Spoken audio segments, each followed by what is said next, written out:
On second generations and etc. We'll pop over to France versus Ireland very quickly, and I know we're running short of time, so we will keep those games to a bit shorter.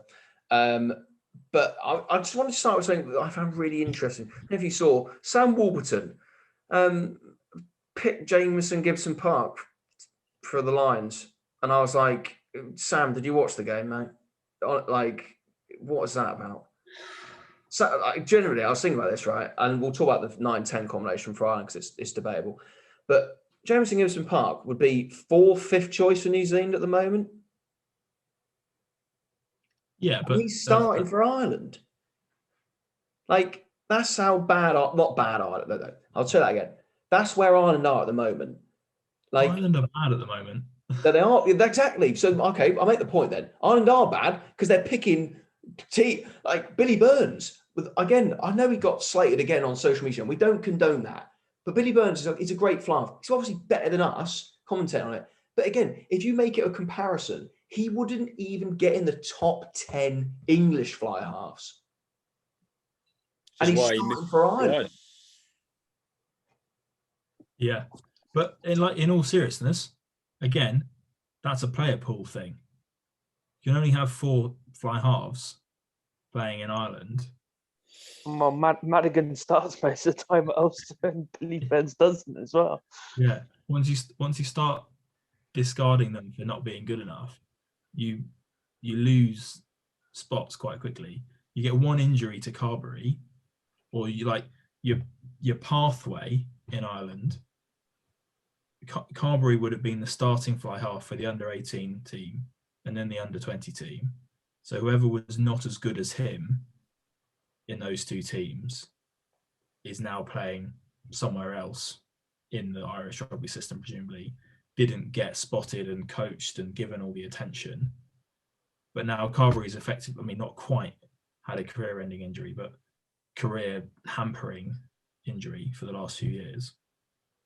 And all of a sudden, all of that development time is just gone. And like the union's development time spent on a player is just effectively gone. Similar with Dan Leavy.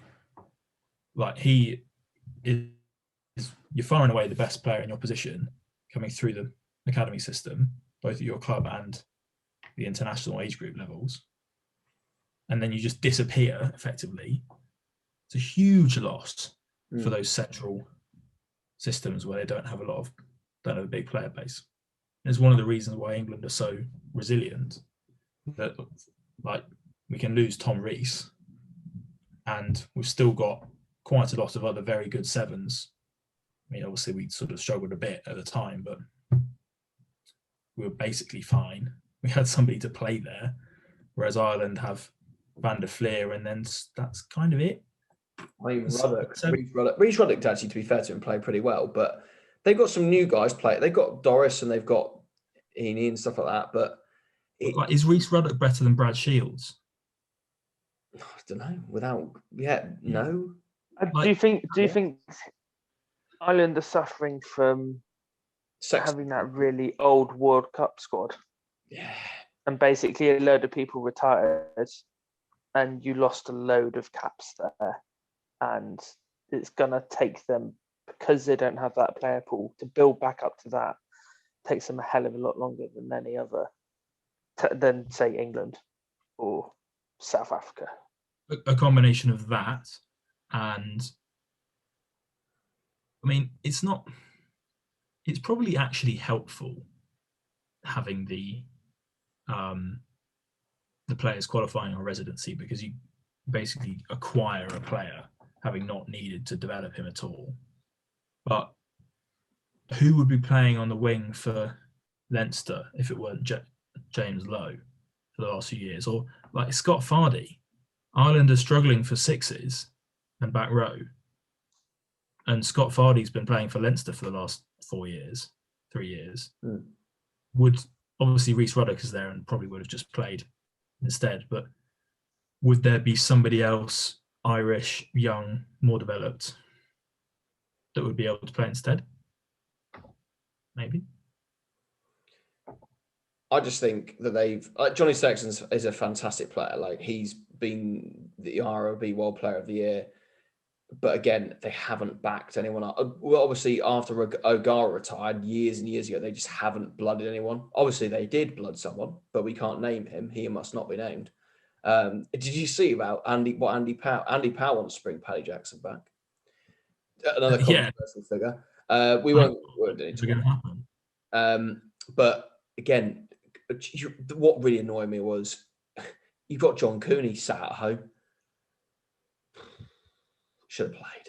He's got to be in the 23. Jameson Gibson Park did 80 minutes at international rugby level. Come on, mate. Yeah, so that's the thing. You can't wait when you've got this player pool. You can't waste any of them. Like, play Cooney on the wing. Yeah, get him. He's got to be in the 23. Like that's poor coaching.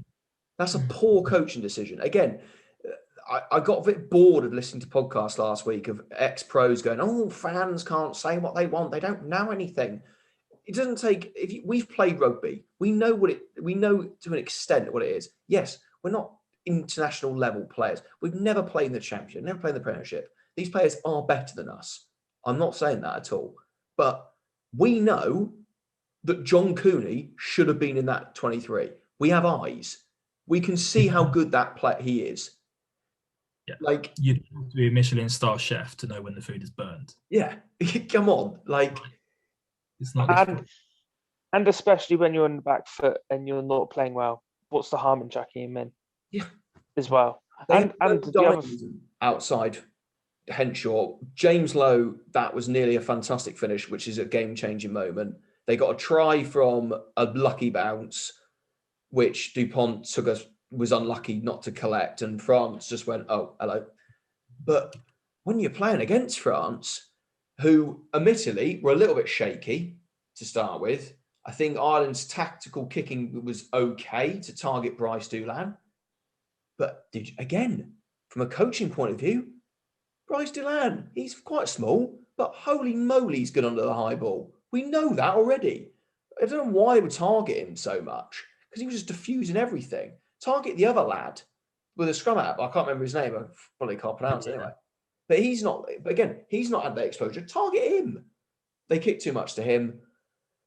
But France at the moment, who were a bit cagey, they were a bit worried, I think.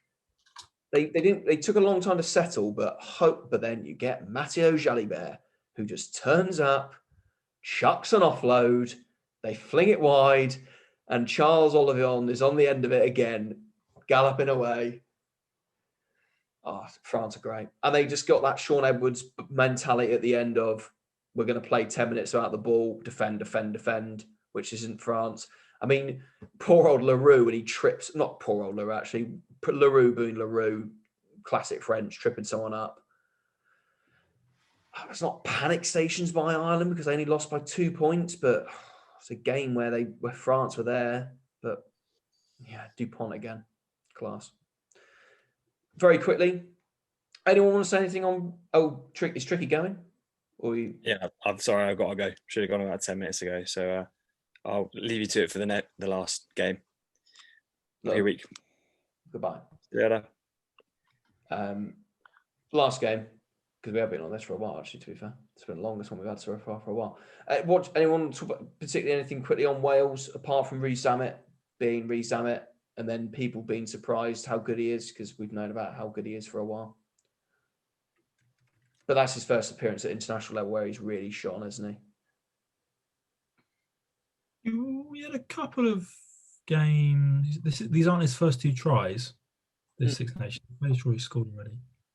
He scored against Georgia, I think, in the Autumn Nations Cup. Yeah, but no, I think he can only benefit from playing more. Someone else who played well, another early 20s, late teens Welsh wing phenomenon. George North is like actually quite good. Yeah, and he had. I said it the previous week. Maybe no, I didn't. I wasn't around. But he had a good game the previous week as well. I thought, given they weren't great, but he's actually looked. Yeah, he's looked quite solid, and actually, he's solidly defensively, and he's very good at taking that outside channel. And he's I don't know. He has looked quite reasonable. and showing his maturity, given I don't know, he's probably nearly 100 caps and still quite young. Yeah, I thought he was quite useful in that third team, especially with Jonathan Davis being out injured. I think he was pretty good in there. That Wales, that forward pack was solid again. But another red card sort of not digs them out of a problem, but it does make a difference, doesn't it? I don't think it made a terrible difference to the outcome of the game. Like when the red card happened, Wales were playing were on the, weren't they?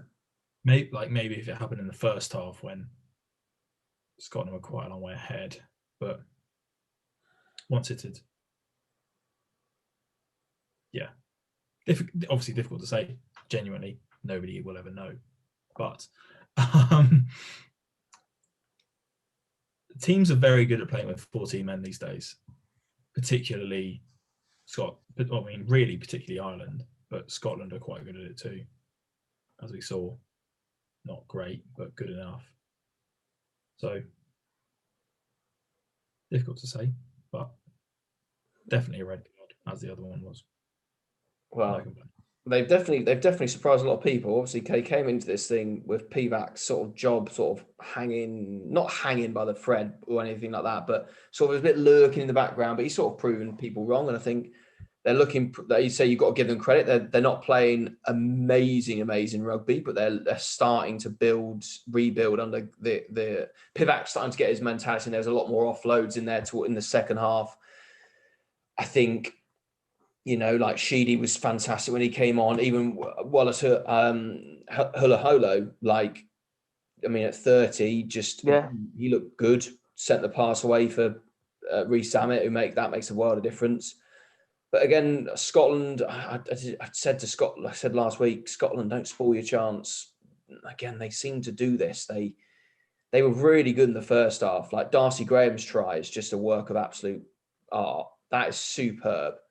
Which it's not a very Scottish try, which is great because they're starting to break the mold of this sort of forward, sometimes a bit out of the backs. They've got exciting backs. They will look a bit more dangerous. The lovely I love that Duan van der Merwe and Darcy Graham combo. Like seeing them together is ridiculous because it's like I can't get over. How big is Duan van der Merwe? He looks flipping massive. Quite large. He's huge. But yeah, as I say, Scotland's title chance is gone. But they could easily beat Ireland at this rate, and they'll beat Italy, and they'll lose to France. So they'll finish maybe third. That's sort of fine. Well, we've got a break. Hopefully, poor old Fabien Galtier's got COVID, so hopefully that doesn't curtail something. That's something to watch. French players are in isolation for a few days now, so hopefully that doesn't curtail in 2 weeks' time. But good the breaks happened, because otherwise, if they had got COVID this week, those games would have definitely been off. And obviously, we forgot to mention earlier that Northampton's game of Newcastle was off because of COVID in the Falcons camp. So Northampton got the points there. As I say, we've been going at this for a long time, so I'm going to do some solid editing tomorrow. But as I say, thank you for watching the various forms of this podcast. As I say, you can watch the whole thing if you want to watch the whole probably hour and a half of what this is in the end. As I say, do give us a subscribe, tick that notification to stay updated, and yeah, let's grow this little thing and see how we get on. Cheers, lads. Have a nice week. Cheers, lads.